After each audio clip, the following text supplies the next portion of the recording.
You guys, I am being intentional about walking. So here I am outside. I hope on this Monday that you are feeling productive and also taking breaks. Walking is a great one. I wanted to hop in and talk about the Kirk Franklin documentary. If you've seen it, please post your thoughts below. For me, it was a true tearjerker, and it will take you into some of Kirk Franklin's most painful moments of his life. But I think also it gives us an opportunity to consider our own family histories and the impact of that. I will say kind of a warning for people who have been through some severe trauma histories in their families. It can be a lot. You might need to see your therapist after you watch that documentary, but it could be a huge learning, growing opportunity, and that's what I wanted to hop on and do a live about. So please, if you've seen the documentary, comment what you thought about it below. If you don't know who Kirk Franklin is, I will say he is one of the most popular, if not the most popular gospel artists that has touched multiple generations. And he has experienced some severe trauma in his life and in his family. And he's been really open about it in this documentary. So I had a few notes. I had a few things that I wanted to talk about with you all today. I think that we can take a deep dive and figure out what's the ripple effect of my own family trauma history on me today. What additional work do I have? And so that's what I want to talk about. Before I do that, let me introduce who I am. I'm Natasha Oates. I'm an award-winning therapist, and I help couples work through their family patterns of communication challenges, because it's oftentimes what we've been exposed to, and it shows up in marriage. I also help women who feel truly stretched beyond what's reasonable, who feel depleted, who are like, it's time. It's time for me to go about this thing differently. Figure out who I am, what I need, particularly to truly, genuinely be happy beyond what I do or what I do for other people. So let's get into this. If you're watching this, say hey, say hi. Let me know your thoughts about the Kirk Franklin documentary. Did it impact you? Did you shed some tears like I did? Hey, Stray Blossom. Thank you all for those who have joined. So let's get into these life-changing themes that we need to explore. So I could probably do a 4 or 5 part series, but today I'm gonna do a bite-sized recap of what things you can work on. And if y'all want to have a series, just type series in the comments and I'll do a series. But for now, I want to talk about the theme of silence. That was one of the big takeaways that we can take from Kirk Franklin's documentary and his family experiences, the impact of silence.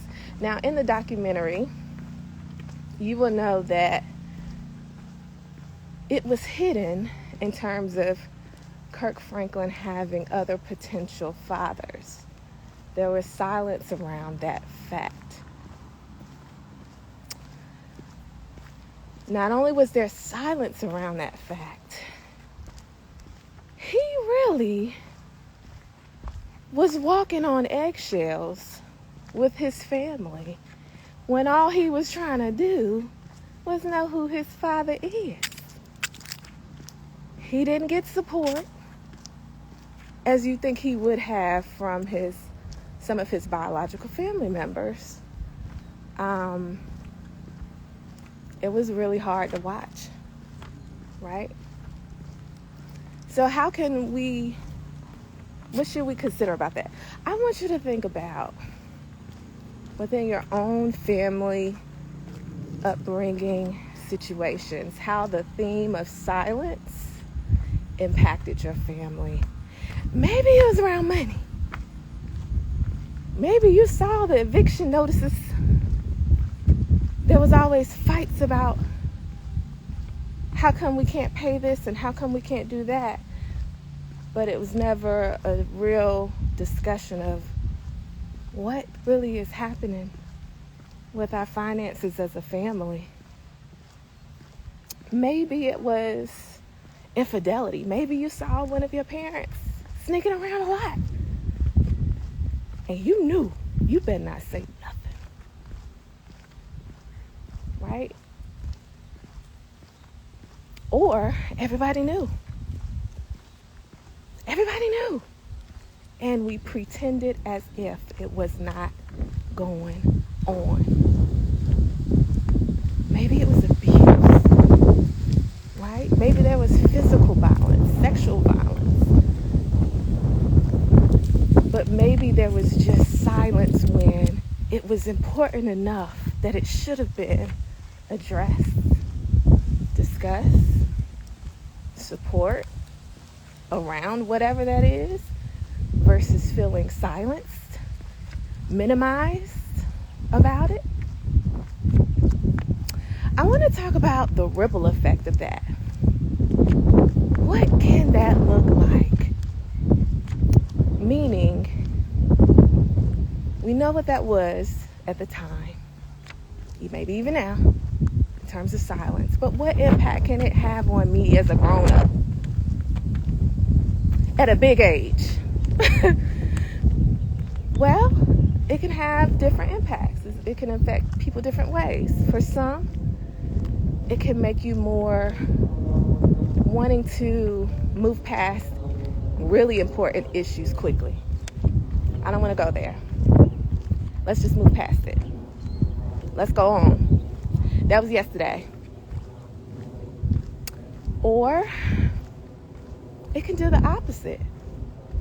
When you find out a big issue, you might blow up the spot. The emotions may be uncontainable.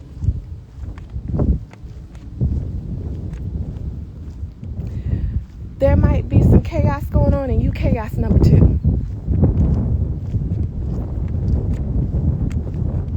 Consider the impact of silence. What are we not paying attention to? What are we not addressing fully? Are we unraveling and saying it's justified? What do y'all think? What do y'all think? Silence. This was one of the many. I mean, it might have been 10, 20. I wrote down so many notes. Let's talk about the y'all, I'm gonna have to go this other way. They having a ceremony at one of their houses. Okay. Let's talk about the second one that I wanted to talk about today. We talked about silence. The other thing that was clear as day was denial.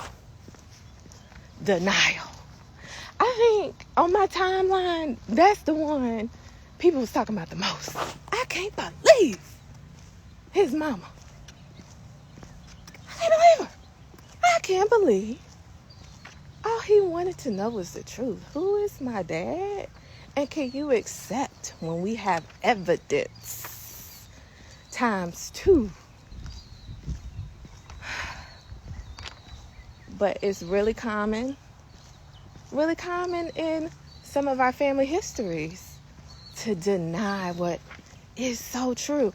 And what happens? What's the ripple effect for us? What does that look like? It can look like confusion. I don't know what to believe. As a matter of fact, I might even doubt what I know is true. I might fall for BS left and right. That's culturally in my family what I've been conditioned to do to protect the family unit. Or I might blow up the spot if I even think somebody lying to me. I might unravel.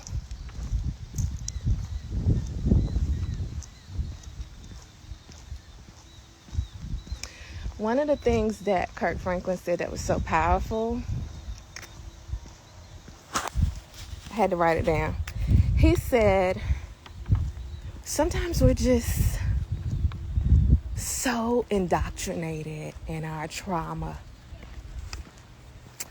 He said, I don't know me well. I know me with these patterns of behaviors, right? With these responses to what life has dealt me, but I don't know me well. It was so profound to me. I'm so glad that, he is an advocate of therapy. He's in therapy. So it's okay to have Jesus in therapy. Let me just say that out loud. All you need to add is a trainer. And then you got mind, body, and spirit covered. Right? But who am I well? Who am I well? That's what I want to ask you. In a lot of areas, we've already strengthened, overcome, addressed. But there's always work, right? It's okay. Know what it is.